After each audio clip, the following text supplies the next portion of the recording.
मैंने ये कहा कि दुनिया के कई मुल्कों में लॉकडाउन नहीं है और हिंदुस्तान में लॉकडाउन है। जिस समय हिंदुस्तान में लॉकडाउन का फैसला हुआ, हमारे जो आंकड़े थे जिन मुल्कों में लॉकडाउन नहीं है उनके आंकड़े क्या हैं ये देख लें। और ये हेल्थ मिनिस्ट्री ने ऑफिशियली ये कहा कि एक व्यक्ति औसतन 2.5 लोगों को लॉकडाउन में रह करके संक्रमित कर सकता है अधिकतम, और अगर लॉकडाउन नहीं हो तो वैसी परिस्थिति में 406 लोगों को औसतन संक्रमण के दायरे में लाने का काम एक इन्फेक्टेड व्यक्ति करेगा। जी देखिए, हमारा बस इतना कहना है, इसको इस नजरिए से देखा जाना चाहिए कि प्रधानमंत्री जी के आह्वान का पूरे देश ने स्वागत किया। हमारी सरकार उस आह्वान का अक्षरशः पालन करने के पक्ष में रही है और हम संबद्ध सरकारों से लगातार समन्वय कर रहे थे कि हमारे छात्र, हमारे मजदूर, उन्हें कोई कठिनाई नहीं हो, इसलिए कि उन राज्यों में हमारे नोडल ऑफिसर के तौर पर रेजिडेंट कमिश्नर को ऑथराइज किया गया कि उन राज्यों की सरकारों से बात करें, समन्वय करें, उन्हें सहायता पहुंचाएं। साथ ही साथ बिहार फाउंडेशन ने बाजाप्ता देश के 12 शहरों में जो 9 राज्यों में है वहां 50 राहत शिविर चलाए।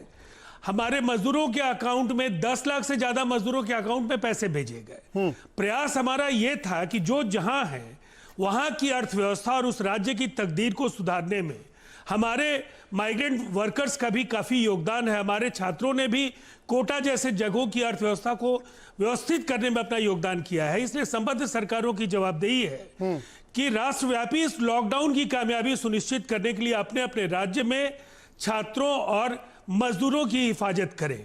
और इसीलिए हम लॉकडाउन को लेकर के हमारी सरकार ने बिल्कुल स्पष्ट फैसला लिया कि बाहर से लोगों को राज्य में नहीं लाया जाए, जो जहां है उनको वहीं मदद पहुंचाई जाए जी। और जब आनंद विहार से बिहार उत्तर प्रदेश की बसों में लोग आए थे बॉर्डर पर, लेकिन राजीव जी, उस समय भी नीतीश कुमार जी ने एतराज किया था। ये मानवीय प्रश्न जरूर है।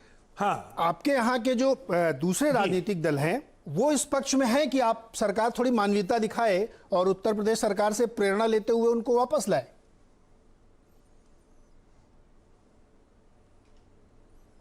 देखिए, मुझे ऐसा लगता है जिम्मेवार विपक्ष की भूमिका का निर्वहन देश अपेक्षा रखता है सबसे।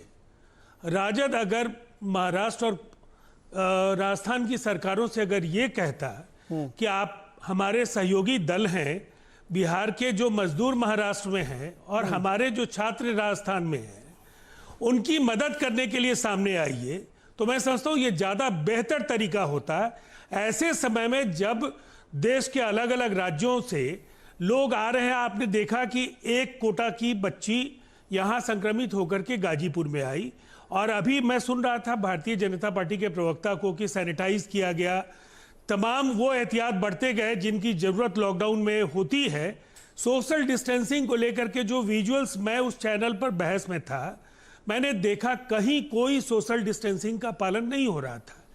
ये कहीं ना कहीं लोक लुभावन नारों और फैसलों का वक्त नहीं है। जी, ठीक है। कठोरता अभी पूछते हैं आपसे कि कितनी कठोरता बिहार सरकार कर रही है। रुकिए एक मिनट जरा, हमारे 2 वरिष्ठ पत्रकार भी हमारे साथी हैं जो बड़ी पैनी नजर से दिल्ली और आसपास के इलाकों में नजर बनाए हुए हैं, उनसे भी जरा एक राय लेते फिर मैं आपको बताता हूं कि बिहार सरकार कितनी पैनी नजर बनाए हुए है। आलोक जी, मेरा सवाल सिर्फ इतना है कि लॉकडाउन का पालन या तो हो या ना हो।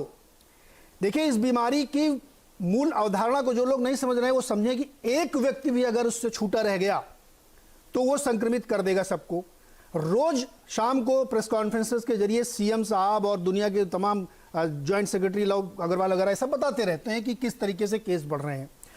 अब उसमें ये छूट देना कि वो छोटे बच्चे, उनकी मानसिक स्थिति ठीक नहीं है, तो मैं तो कह रहा हूँ एक गरीब मजदूर भी तो मानसिक स्थिति में, बहुत बुरी स्थिति में फंसा हुआ है बेचारा, उसको ये नहीं पता शाम को मेरा भोजन कैसे निकलेगा, तो उसको भी ले आइए। तो अगर हम इस तरीके से छोड़ेंगे तो हमारे पास 100 लॉजिक है, हम सबको वापस ले आएंगे। मुझे भी बंबई से मेरे शहर रायबरेली पहुंचाया जाए, मैं क्यों यहाँ रहूंगा भाई? आलोक जी।